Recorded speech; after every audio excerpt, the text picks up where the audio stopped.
மிக சிறப்பாக எழுச்சியோடு மகளிர் தின விழாவை நாம் நடத்தி கொண்டிருக்கிறோம்.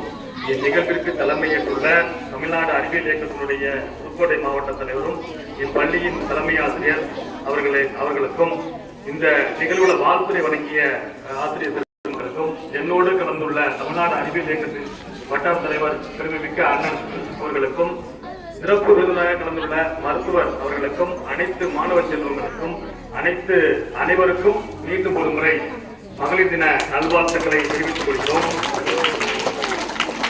இன்னைக்கு 2 பெண்மணிகள் பள்ளிக்கூடத்தில் இருந்தாலும் சிறப்பாக பேசினாங்க. ஒரு காலத்துல நமக்கு கல்வியே கிடைக்காது, பெண்கள் படிக்க கூடாது, பெண்கள் படித்தால் என்ன செய்ய போகிறோம் இன்னும் இருந்த மனநிலையெல்லாம் மாற்றி இன்னைக்கு பெண்கள் ஒரு மாநிலத்தை ஆள்றாங்க, ஒரு நாட்டை ஆள்றாங்க, முதலமைச்சராக இருக்காங்க, பிரதமரா இருக்காங்க.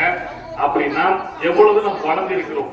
அடுப்பது பெண்களுக்கு படிப்பதற்கு என்று எண்ணிய காலம் போய் இன்னைக்கு எல்லார் வீட்லயுமே இன்னைக்கு எல்லா பெண்களும் ஒவ்வொரு வீட்லயும் பெண்கள் படித்து முன்னேறி ஒரு தொழில் முனைவராக நம்மளுடைய கணக்கு அருமையா சொன்னாங்க. இந்த ஆண்டுக்கான கருப்பொருளை சொன்னாங்க. அதாவது சம உரிமை, சமத்துவம். எங்க மாவட்ட பேசுவாப்புல எங்கேயாவது டீ கொடுத்தாங்கன்னா, அறிவியல் இயக்கத்துல டீ கொடுத்தாங்கன்னா ஆண்களுக்கு நிகரா பெண்களும் டீ கொடுக்கணும், பெண்களுக்கு நிகரா ஆண்களும் டீ கொடுக்கணும், அவங்களும் பரிமாணம் பேசுவாங்க. சமம் அப்படின்னு ஒரு அமைப்பு நம்ம அறிவியல் இயக்கத்துல இருக்கு. எல்லாருமே என்ன பண்ணுவோம், பெண்களுக்கான ஒரு நிகழ்வு.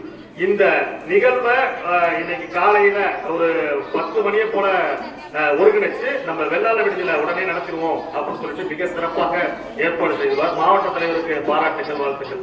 ஏன்னா இன்னைக்கு 2 பேர் பேசினாங்க பெண்கள் தினத்தை பற்றி. அவங்களுடைய பேச்சு எப்படி இருந்துச்சுன்னா, நாங்க நிறைய முறை இந்த ஸ்கூலுக்கு வந்திருக்கோம், வரும்போது அவங்களுக்கான பேசுறதுக்கு நேரம் கிடைக்கலையா, இல்ல மகளிர் தினத்துல மட்டும்தான் அவங்க பேசுவாங்களா, அந்த அளவுக்கு மிக சிறப்பான ஒரு உரை மகளிர் தின உரைங்கிறது. அவங்க நிறைய புக்கெல்லாம் படிச்சிருக்காங்க. எந்த ஒரு நாள் கூட உங்களுடைய தமிழ் ஆசிரியர் சொன்னாங்க, நான் பிசிக்ஸ் படிச்சிருக்கேன், நான் 12th சயின்ஸ் குரூப் சார், நான் படிச்சது தமிழ் சார் அப்படின்னு சொல்லிட்டு ஒரு நிகழ்வை பத்தி விவாதம் பண்ணக்கூடிய அளவுக்கு அவங்க நிறைய ஆற்றல் இருக்கு. அந்த மாதிரி ஆசிரியர்கள் உங்களுக்கு கிடைச்சிருக்காங்க. கற்கண்டா இன்னைக்கு கணிதம், அதாவது இன்னைக்கு அண்ணன் சொன்னாரு எல்லா இடத்துலயும் இன்னைக்கு பெண்கள் அதிகம் இருக்காங்க, ஆண்களுக்கான இடஒதுக்கீடு கேட்கக்கூடிய ஒரு சூழல் வரப்போகுது அப்படிங்கிற மாதிரி சொன்னாங்க. இன்னைக்கு பள்ளி மேலாண்மை இருந்தாலும் சரி, உள்ளாட்சி அமைப்புகள்ல 50% பெண்கள். இந்த 50% பெண் உங்களுக்கான உரிமைகள் கிடைக்கும் பொழுது நீங்க அதை ஃபாலோ பண்ணுங்க, அதை பயன்படுத்துங்க.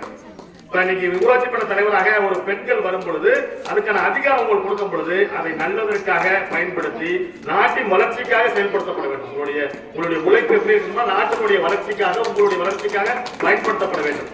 நம்ம பள்ளிக்கூடத்துல இன்னைக்கு பெரும்பாலான ஆசிரியர் பெண் ஆசிரியர்கள் தான் இருக்காங்க. இன்னைக்கு நம்ம மாணவ செல்வங்கள்ல இன்னைக்கு அரசு கல்லூரியில மாணவர்கள் இன்னைக்கு உயர்ந்திருக்காங்க. புதுமை பெண் அப்படின்னு ஒரு திட்டம் முதல்வர் என்ன பண்றாங்கன்னா, இன்னைக்கு பெண்களுக்கான எல்லா வகையான எந்த 100 திட்டங்கள் அறிவித்தால் அதுல 99 திட்டங்கள் பெண்களுக்கான திட்டங்களாக இருக்கிறது.